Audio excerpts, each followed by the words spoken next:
जून और जुलाई 2025 का समय आपके जीवन में कई बड़े बदलावों की हट लेकर आ रहा है और इन बदलावों की शुरुआत बस आपके एक छोटे से कदम से हो सकती है। शुक्र, जो कि आपके लिए ऐश्वर्य, भोग विलास, प्रेम और वैभव के प्रतीक है, आपके लग्न के स्वामी होने के नाते इस समय आपकी कुंडली के 12वें भाव में गोचर कर रहे हैं। 12वां भाव आमतौर पर विदेश यात्राओं, बाहरी संपर्कों, गुप्त लाभों और निजी सुखों से जुड़ा होता है। शुक्र का या उच्च का होना इस बात की ओर संकेत करता है कि आपको विदेश से जुड़े अवसरों, लग्जरी अनुभवों या निजी जीवन में किसी मधुर यात्रा का लाभ मिल सकता है। विशेष रूप से 28 जून तक ये समय बेहद अनुकूल है उन लोगों के लिए जो अपने जीवन साथी के साथ किसी अंतर्राष्ट्रीय या दूरस्थ जगह की यात्रा की योजना बना रही हैं। ये ग्रह स्थिति न केवल आपके रिश्तों में नई ऊर्जा भर सकती है, बल्कि आर्थिक और मानसिक रूप से भी आपको एक नई दिशा दे सकती है। ये समय आपके लिए बेहद खास और फायदेमंद साबित हो सकता है, खासकर अगर आपकी कोई गतिविधि या लेन देन विदेशों से जुड़ा हुआ है। वृषभ लग्न वालों के लिए तो ये और भी ज्यादा शुभ है, क्योंकि इस अवधि में विदेशी स्रोतों से मुनाफा मिलने के प्रबल संकेत हैं। अब अक्सर लोग पूछते हैं कि ज्योतिषीय विश्लेषण करते समय हमें लग्न को प्राथमिकता देनी चाहिए या चंद्र राशि को। तो इसका सीधा सा जवाब है जीवन की बड़ी घटनाएं, चाहे वो दशा अंतरदशा की गणना हो, भाव बल की समीक्षा हो या फिर अष्टकवर्ग व सुदर्शन चक्र की विवेचना, ये सब कुछ लग्न से ही देखी जाती है, क्योंकि लग्न हमारी कुंडली का मूल आधार होता है। जिस समय आपका जन्म हुआ उस पल ब्रह्मांड के पूर्वी क्षितिज पर जो राशि उदित हो रही थी वही आपका लग्न कहलाता है और उसी से आपका संपूर्ण जीवन चक्र विश्लेषित होता है। हालांकि चंद्र राशि का भी अपना महत्व है, लेकिन जीवन की दिशा और उसके मुख्य पड़ावों का संकेत लग्न से ही स्पष्ट होता है। पर अगर आप वृषभ लग्न के जातक हैं तो ये समय आपके लिए बेहद अहम साबित हो सकता है, क्योंकि आने वाले दिनों में कुछ ऐसी खगोलीय हलचलें होने जा रही हैं जो जीवन की दिशा ही बदल सकती हैं। 28 जून को शुक्रदेव, जो आपकी कुंडली में लग्नेश भी है और साथ ही छठे भाव के स्वामी भी, आपकी ही राशि में यानी पहले भाव में प्रवेश करने वाले हैं। लग्नेश का स्वगृही होकर लग्न में आना एक अत्यंत शुभ संकेत माना जाता है, क्योंकि ये आपके आत्मबल, व्यक्तित्व और निर्णयों को मजबूती देता है। शुक्र की सीधी दृष्टि सप्तम भाव पर पड़ेगी, जो आपके जीवन साथी, साझेदारी और रिश्तों का प्रतिनिधित्व करता है। ऐसे में अगर आप वैवाहिक जीवन में नई शुरुआत करना चाहते हैं या किसी बिजनेस पार्टनरशिप की योजना बना रहे हैं तो ये समय एकदम उपयुक्त है। जून और जुलाई आपके लिए नए अवसरों, व्यापार में विस्तार और निजी रिश्तों में गहराई लाने का स्वर्णिम काल बन सकता है। वहीं दूसरी ओर सूर्यदेव, जो इस समय आपकी कुंडली में पहले भाव में विराजमान हैं, अब दूसरे भाव में प्रवेश करेंगे, जो धन, वाणी और परिवार से जुड़ा होता है। सूर्य का यह परिवर्तन आत्मविश्वास और आर्थिक स्थिति दोनों में उल्लेखनीय सुधार ला सकता है। आपकी कुंडली में सूर्य चतुर्थ भाव के स्वामी हैं, जो जीवन में माता, घर, वाहन और भूमि जैसे स्थायी सुखों के साथ साथ हमारी भावनात्मक गहराई का भी प्रतीक माना जाता है। चौथा भाव केवल भौतिक सुख सुविधाओं तक सीमित नहीं है, बल्कि ये हमारे भीतर के भावनात्मक संतुलन, सुरक्षा की भावना और मानसिक शांति को भी दर्शाता है। अब जब सूर्य देव 15 जून से 15 जुलाई के बीच आपके दूसरे भाव यानी धन स्थान में गोचर करेंगे, तो इसका सीधा असर आपकी संपत्ति, बचत और जीवन की भौतिक सुविधाओं पर पड़ेगा। यह समय आर्थिक दृष्टि से काफी शुभ संकेत लेकर आ रहा है। नया वाहन खरीदने का मन बन सकता है, किसी संपत्ति में निवेश के योग बन सकते हैं और आपकी संचित धन राशि में उल्लेखनीय बढ़त भी हो सकती है। हालांकि इस दौरान एक बात का विशेष ध्यान रखना जरूरी है। सूर्य जहां सफलता और प्रतिष्ठा देते हैं, वहीं वे अहंकार का बीज भी बो सकते हैं।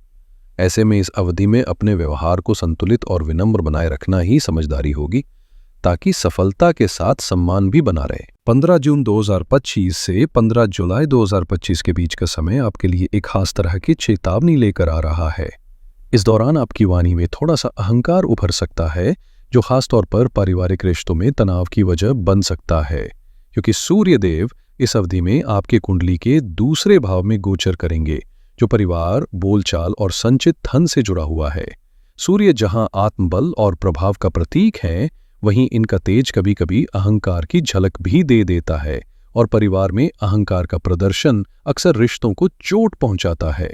इसलिए इस दौरान शब्दों का चयन बेहद सोच समझकर करना जरूरी होगा। इसी समय एक और खगोलीय परिवर्तन होगा। बृहस्पति और बुध जैसे दो प्रभावशाली ग्रह अस्त हो जाएंगे, यानी इनका बल कमजोर हो जाएगा। हालांकि सूर्य और बुध के संयोग से बुध आदित्य योग नामक एक प्रभावशाली राजयोग बनता है, जो अधिकतर लोगों की कुंडली में मौजूद होता है। फिर भी ये योग तभी फलदायी होता है जब दोनों ग्रह पूर्ण रूप से बलवान हों। दुर्भाग्यवश जब कोई ग्रह सूर्य के अत्यधिक समीप आ जाता है तो वह अस्त हो जाता है और अपनी शुभता खो देता है। इसलिए इस दौरान बनता हुआ बुध आदित्य योग केवल नाम मात्र का हो सकता है। यदि ग्रह अस्त हैं तो अपेक्षित परिणाम मिलना कठिन हो सकता है। आपकी कुंडली में बुध द्वितीय भाव के स्वामी हैं, जो धन, वाणी और परिवार से जुड़े विषयों के कारक माने जाते हैं, और इस समय वे अपने ही घर में गोचर कर रहे हैं, जो कि अपने आप में एक शुभ संकेत है। लेकिन जैसे ही सूर्य देव उसी भाव में प्रवेश करेंगे, बुध ग्रह अस्त हो जाएंगे, क्योंकि सूर्य का तेज उनके प्रभाव को ढक देगा।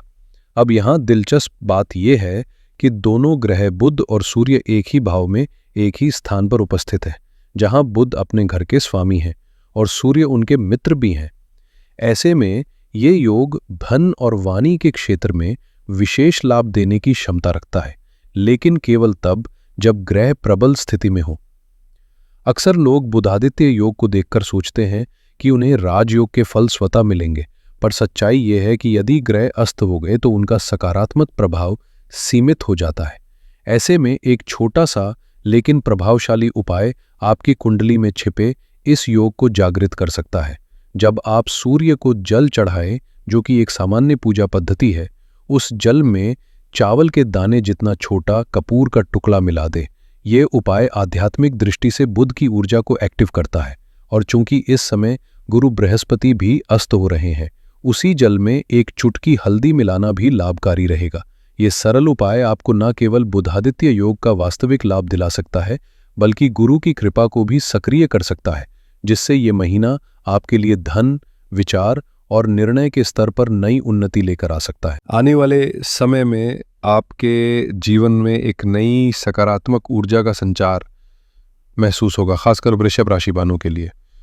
आपकी कुंडली में गुरु बृहस्पति का प्रभाव सीमित माना जाता है, क्योंकि वो आपके अष्टम भाव और एकादश भाव के स्वामी होते हैं, जहां अष्टम भाव अचानक परिवर्तनों, रहस्यों और मानसिक उतार चढ़ाव से जुड़ा है, जबकि एकादश भाव लाभ और इच्छाओं का प्रतिनिधित्व करता है, परंतु त्रिक भाव की श्रेणी में आता है, जो फल देने में अनिश्चितता दर्शाता है। ऐसे में जब बृहस्पति अस्त हो जाते हैं तो कई बार उनकी कमजोर स्थिति, जिन जातकों की कुंडली में पहले से ही शुभ नहीं होती, उनके लिए ये 27 दिन का समय कई अटके हुए कामों में अप्रत्याशित तेजी ला सकता है। इसीलिए ये आपके लिए एक सुनहरा अवसर है। इस अवधि को पूरी जागरूकता और योजनाबद्ध तरीके से इस्तेमाल करें। अब बात करते हैं एक और अहम ज्योतिषीय घटना की, गुरु का नक्षत्र परिवर्तन। ये बदलाव कुछ ग्रहों को आपके चार्ट में विशेष महत्व प्रदान करेगा, जिनमें सबसे प्रमुख हैं शनिदेव, जो इस समय आपके लाभ भाव में विराजमान हैं, और राहुदेव, जिनका शनि के साथ गहरा संबंध माना जाता है। शनि व राहु की ये ऊर्जा यदि सही तरीके से दिशा पाती है तो ये आपको जीवन में स्थायित्व, निर्णय क्षमता और रणनीतिक दृष्टिकोण में जबरदस्त मजबूती दे सकती है। जैसे आपकी कुंडली में शनिदेव की भूमिका अहम है, वैसे ही राहु की चाल भी उसी दिशा में प्रभाव डालने वाली है। खासकर वृषभ लग्न के जातकों के लिए यह समय शनि उपासना को और भी अधिक गंभीरता से लेने का है। शनि, जो आपके भाग्य भाव और कर्म भाव दोनों के स्वामी हैं, न केवल आपके लग्नेश के मित्र हैं, बल्कि धन भाव के स्वामी के भी सखा माने जाते हैं। इसलिए शनि की कृपा पाना आपके जीवन में स्थायित्व, समृद्धि और निरंतर प्रगति के द्वार खोल सकता है। यदि आप अपने कार्यक्षेत्र में लगातार उन्नति, सुख संपत्ति और वैभव की अपेक्षा रखते हैं तो शनि देव की आराधना में किसी भी प्रकार की लापरवाही न करें। वहीं जब गुरु बृहस्पति अस्त होते हुए राहु के नक्षत्र में प्रवेश कर रहे हैं तो ये बदलाव भी एक गहरी आध्यात्मिक और मानसिक रूप से उथल पुथल करने वाली प्रक्रिया को जन्म दे सकता है। राहु का आद्रा नक्षत्र ऐसा है जो विध्वंस और पुनर्निर्माण दोनों का प्रतीक होता है, यानी ये समय आपको भीतर से झकझोर सकता है, लेकिन इसी टूटन से एक नई सोच, एक नई दिशा और एक नया स्वरूप भी निकल सकता है। यह नक्षत्र पहले सब कुछ तोड़ता है ताकि फिर से कुछ बेहतर और ठोस बनाया जा सके। अतः इस परिवर्तन को सकारात्मक नजरिए से ले और खुद को पुनः रचने के इस दिव्य अवसर को अपनाएं। आपके जीवन में कुछ लोग, कुछ हालात या शायद आपकी नौकरी और व्यापार, ऐसी कई चीजें हैं जो अब दिल से जुड़ी नहीं लगती, जिनका होना या ना होना आपके लिए कोई खास मायने नहीं रखता। यही वो समय है जब गुरु बृहस्पति का आद्रा नक्षत्र में गोचर हो रहा है, जो गहराई से बदलाव लाने वाला चरण है। एक ऐसा काल जहां पुराना टूटता है ताकि नई शुरुआत की मजबूत नींव रखी जा सके। इस समय लिए गए निर्णय यदि सही सोच और स्पष्ट दृष्टि से लिए जाए तो लंबे समय में आपको अभूतपूर्व सफलताएं दिला सकते हैं। यदि आपकी कुंडली में राहु और शनि की स्थिति अनुकूल है तो ये गोचर आपके लिए वरदान साबित हो सकता है। आपको उन ऊंचाइयों तक ले जाने का मार्ग खोल सकता है जहां आपने खुद को कभी कल्पना में भी न देखा हो। अब आते हैं उस हिस्से पर जो सबसे महत्वपूर्ण है और शायद आपको थोड़ा चौंकाए भी। किसी भी कुंडली में दूसरा, 7वां, अष्टम, 11वां और 12वां भाव मारक भाव माने जाते हैं। इन भावों के स्वामी यदि दशा अंतरदशा में सक्रिय हो तो वे जीवन में उतार चढ़ाव, संघर्ष और मानसिक उलझनों का कारण बन सकते हैं। लेकिन यही भाव यदि आप उन्हें समझदारी से संभालें तो गहरी जागरूकता और आत्मविकास की ओर भी ले जा सकते हैं। कुछ ग्रह ऐसे होते हैं जो जीवन में बड़े बदलाव तो लाते हैं, लेकिन अगर सही तरीके से नहीं साधे जाए तो व्यक्ति को पूरी तरह अस्थिर भी कर सकते हैं। और वृषभ लग्न की कुंडली में मंगल ठीक वैसा ही ग्रह है। यहां मंगल दोहरा मारक बन जाता है, यानी दो अलग अलग भावों का स्वामी होकर आपके लिए चुनौतीपूर्ण स्थितियां उत्पन्न कर सकता है। ऐसे में हनुमान जी की भक्ति और विशेष रूप से मंगल ग्रह के मंत्रों का जाप आपके लिए अत्यंत आवश्यक हो जाता है, क्योंकि जब मंगल की अंतर्दशा आती है और वो किसी शत्रु ग्रह के साथ उलझ जाती है, तब ये ग्रह बेकाबू होकर जीवन के कई पहलुओं में उथल पुथल मचा सकता है। हो सकता है कि जन्म के समय आपकी कुंडली में मंगल शुभ नक्षत्र में स्थित हो, लेकिन फिर भी जब उसकी अंतर्दशा सक्रिय होती है तो वह बाधाएं खड़ी करने से नहीं चूकता। इसलिए चाहे मंगल ने आपके चार्ट में शुभता दिखाई हो या नहीं, उसकी ऊर्जा को नियंत्रित करने के लिए उसकी साधना करना और सकारात्मक दिशा में मार्गदर्शन लेना बेहद जरूरी हो जाता है। गुरु बृहस्पति जो वृषभ लग्न की कुंडली में अष्टम और लाभ भाव दोनों के स्वामी है, इस तरह से आपकी राशि में बैलेंसर की भूमिका निभाते हैं। एक ओर रहस्यमयता और गहराई का प्रतिनिधित्व करते हैं तो दूसरी ओर समृद्धि और उपलब्धियों की कुंजी भी उन्हीं के हाथ में होती है।